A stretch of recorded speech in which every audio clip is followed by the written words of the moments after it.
کہ ہو ساری زندگی میرے جوڑے اٹھانے والا، ہو ساری زندگی میرے وضو کے لوٹے بھرنے والا اور جوڑے اٹھانے والا، اور ابھی مرنے کا وقت قریب ہے جائے جہنم میں۔ مصطفیٰ کے جوڑے گوارا نہیں کر سکتے تھے کہ دوزخ میں چلے، کہ وہ جو بچہ یہودی کا بچہ دوزخ سے بچ گیا وہ عمل سے بچا یا مصطفیٰ کے جوڑوں کے صدقے سے بچا؟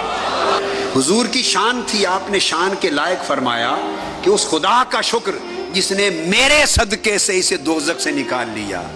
اور آقا ہم علی سبیل التنزل یہ کہیں گے اس خدا کا شکر جس نے حضور کے جوڑوں کے صدقے سے دوزخ سے نکال دیا۔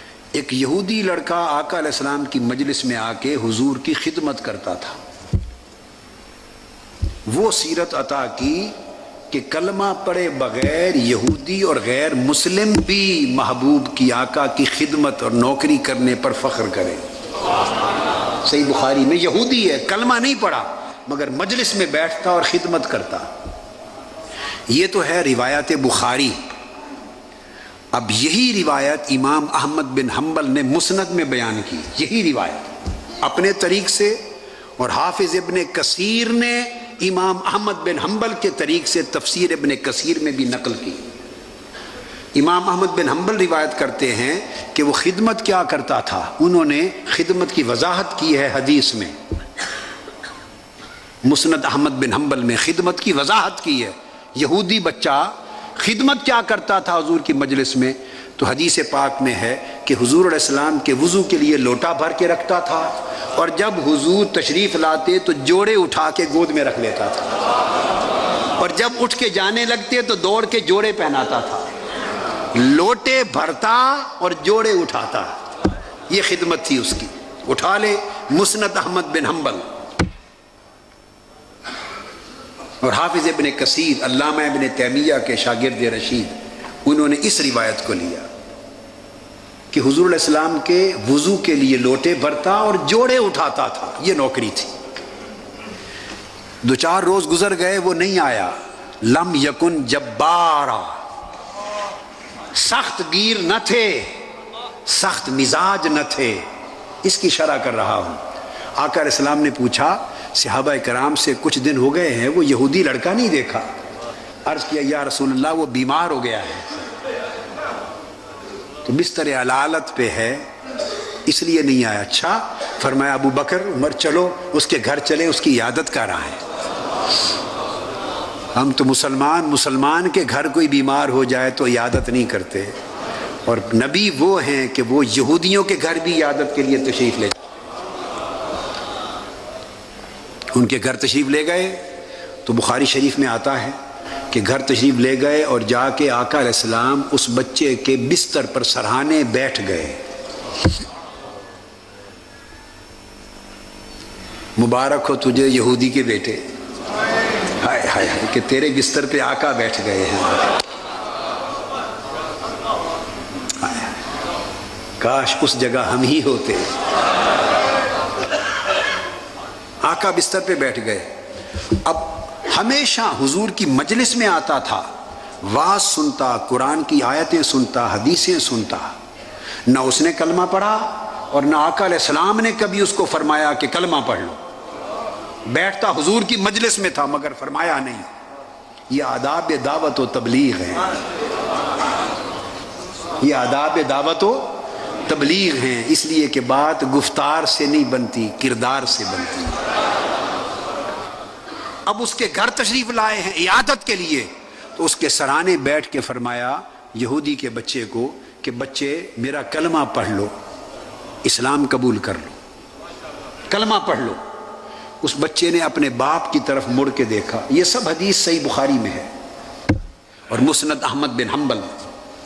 باپ کی طرف مڑ کے دیکھا، باپ خاموش کھڑا رہا، بچہ بھی باپ کے ڈر سے چپکے سے بیٹھا لیٹا رہا۔ آقا علیہ السلام نے دوبارہ فرمایا میرا کلمہ پڑھ لے۔ اس نے پھر باپ کی طرف دیکھا، جب دوبارہ دیکھا تو تھا تو یہودی، مگر کہنے لگا بیٹے مجھے کیا تکتا ہے، ابو القاسم جو فرماتے ہیں مان لو۔ بچے یہ مصطفیٰ ہر ایک کے گھر تھوڑا جا کے دعوت دیتے رہتے ہیں کلمے کی۔ تمہارے گھر آئے ہیں آج دعوت دینے، مجھے کیوں دیکھتے ہو، کلمہ پڑھ لو۔ بچے نے کلمہ پڑھ لیا، آقا علیہ السلام خوش ہو گئے، دعا کی، تشریف لے گئے، قدم مبارک گھر سے باہر رکھا، بچے کی روح قفس انصری سے پرواز کر گئی۔ نگاہ نبوت سے دیکھ لیا تھا کہ ملک الموت پہنچ چکا ہے، روح قبض ہونے والی ہے، اور غیرت نبوت نے، غیرت رحمت نے گوارا نہ کیا کہ ہو ساری زندگی میرے جوڑے اٹھانے والا، ہو ساری زندگی میرے وضو کے لوٹے بھرنے والا اور جوڑے اٹھانے والا، اور ابھی مرنے کا وقت قریب ہے، جائے جہنم میں۔ مصطفیٰ کے جوڑے گوارا نہیں کر سکتے تھے کہ دوزخ میں چلے۔ تو حدیث پاک کے لفظ ہیں، آقا علیہ السلام ادھر گلی میں نکلے اور ہاتھ اٹھا کر فرماتے جا رہے تھے، الحمدللہ الذی انقذہ اللہ بی من النار، اس اللہ کا شکر ہے جس نے میرے صدقے سے اس بچے کو دوزخ سے نکال لیا۔ یہ کلمہ وسیلہ ہے، اس حدیث میں کلمہ توسل ہے، الحمدللہ الذی انقذہ اللہ بی من النار، اس اللہ کا شکر جس نے میرے صدقے سے، میرے وسیلے سے اس کو دوزخ سے نکال لیا۔ اب یہاں ایک بات کہنے کی جسارت کروں گا، آقا علیہ السلام کی تو شان یہی تھی جو آپ نے فرمایا۔ آقا اجازت ہو تو ہم غلام بھی کچھ عرض کر دیں اسی موقع پر۔ حضور کی شان تھی، آپ نے شان کے لائق فرمایا کہ اس خدا کا شکر جس نے میرے صدقے سے اسے دوزخ سے نکال لیا۔ اور آقا ہم علی سبیل التنزل یہ کہیں گے، اس خدا کا شکر جس نے حضور کے جوڑوں کے صدقے سے دوزخ سے نکال لیا۔ جو حضور کی وجہ سے، حضور کے صدقے سے دوزخ سے نکلا، وہ صدقہ تھا کیا؟ کوئی تہجد پڑھتا تھا، نماز پنجگانہ پڑھتا تھا، وہ تو سرے سے یہودی تھا، اس نے تو پوری زندگی کلمہ ہی نہیں پڑھا، نماز سیکھی نہیں، ایک عمل نہیں کیا۔ تو بتائیے اب دوزخ سے اگر بچا تو کس شے نے بچایا؟ ایک جھگڑا چلتا رہتا ہے مسلمانوں کے درمیان کہ محبت مقدم ہے یا عمل مقدم ہے۔ کیا جھگڑے ہیں؟ ایمان کی معرفت سے محرومی ہے اور کچھ نہیں ہے، کہ محبت مقدم ہے یا عمل اور اتباع مقدم ہے۔ میں تو نہ کسی کو مقدم کرتا ہوں نہ کسی کو مؤخر کرتا ہوں۔ اس حدیث کا نقطہ سمجھا دیتا ہوں، فیصلہ آپ کر لیجئے کہ وہ جو بچہ، یہودی کا بچہ دوزخ سے بچ گیا، وہ عمل سے بچا یا مصطفیٰ کے جوڑوں کے صدقے سے بچا؟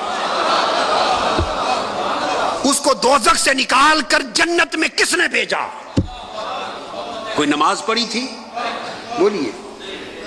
حج کیے تھے، روزے رکھے تھے، تسبیح کی تھی، دعوت اور تبلیغ کی تھی، مسجدیں بنائی تھی، اللہ اللہ کیا تھا؟ وہ تو اس لمحے روح پرواز کرنے سے 1 منٹ قبل تک یہودی تھا، موت سے 1 منٹ پہلے تک یہودی تھا، کلمہ ہی نہیں پڑھا تھا۔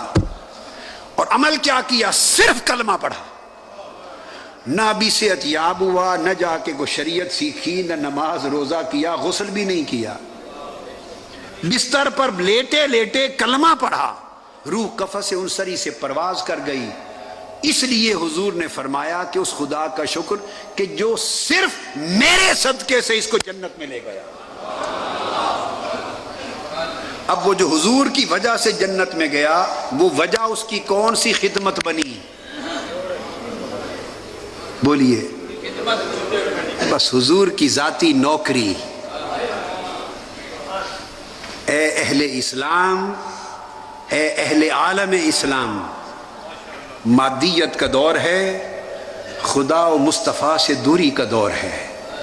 میں صرف ایک ہی سبق میری عمر بیتی دیتے دیتے دے رہا ہوں، دیتا رہوں گا، فقیرانہ آئے صدا کر چلے، میاں خوش رہو ہم دعا کر چلے۔ اور یہی سبق دیتے دیتے ہم بھی چلے جائیں گے، مگر ایک ہی بات پلے باندھ لو، سارے عمل کام کی شے ہے، مگر وہ کام تب آئیں گے جب پہلے مصطفیٰ کی غلامی ہوگی، حضور کی محبت ہوگی، حضور کی نوکری ہوگی، حضور کی ذات سے نسبت ہوگی۔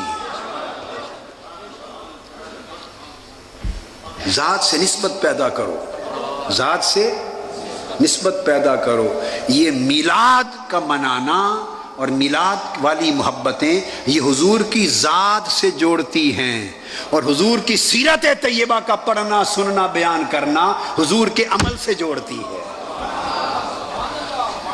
میلاد محبت کی شمع روشن کرتا ہے اور سیرت اعمال صالحہ کی شمع روشن کرتی ہے۔ دونوں لازم و ملزوم ہیں، مگر محبت مقدم ہے۔